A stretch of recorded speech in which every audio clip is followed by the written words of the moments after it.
Finally हम अपने खेते में आ चुका। मौसम खराब होने की वजह से हमारे जोने की एकदम आनी पानी बहुत तगड़ा चलत बा। एकदम पूरा कसक के चलत बा आनी पानी एकदम यार। बगल में ट्रैक्टर चलत बा और फिर वहाँ देखा ट्रैक्टर चलत बा।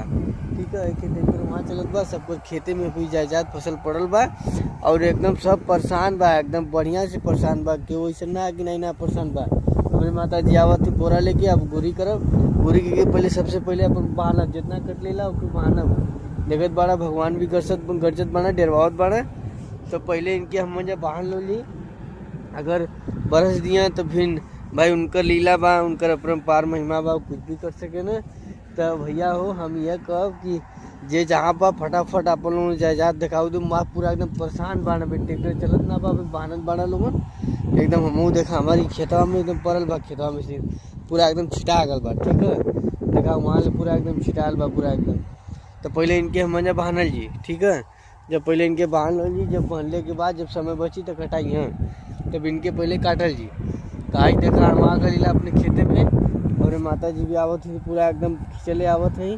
और हमारे पिताजी बाढ़ एकदम अभी वो मौसम बना के चल दिले बाढ़। ठीक है, तो जब इनके बांध लो जी, बांधने के बाद तब काटल जी। जब काटल जी, जब ये भगवान से प्रार्थना कर जाता है कि नहीं कम से कम 2-4-10 दिन रुक जा। पूरा जितना भी लोग बाड़ा अपन जिकर बाद जायदाद खेती में फसल पड़ल बा, कम से कम अपन पार कर लें। ताई लोग देखा एकदम पूरा उगले बाड़े, जाती बहाने एकदम पूरा गरजत भी बाड़े, एकदम मौसम उगले बाड़े। तब का करल जा, देखा ये हम आ गईला अपने खेते में। ठीक बा, तब चलो थिला मम्मी आ गल बानी। अब गोरी करब, गोरी कैले के बाद बांधब।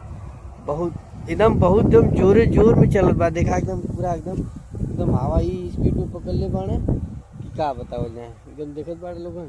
तो सभी लोग हमारे वीडियो में देखत हुआ तो ऊपर ला रुक के देख लें और फटाफट लाइक करा, कमेंट करा, शेयर करा। चला थिला अब रख दो भैया। हाँ, अब यहाँ देखा माता जी हमरो लिया दिले हैं पूरा। अब ये जो नहीं कि देखा कितना मेहनत पीले बानी, पूरा एकदम पूरा भिंगल बा। कम से कम 30-40 किलो के पूरा बा अपने लेके आई नहीं है। या देखा ये वो 2 आटा लेके आई नहीं है संग में अपन। तभी गोरी हुई, गोरी होने के बाद तब फिर पटाख से बांधा जाई। बांधले के बाद तब समय बची तब फिर कटाई है। ठीक है, तब कर ली गोरी।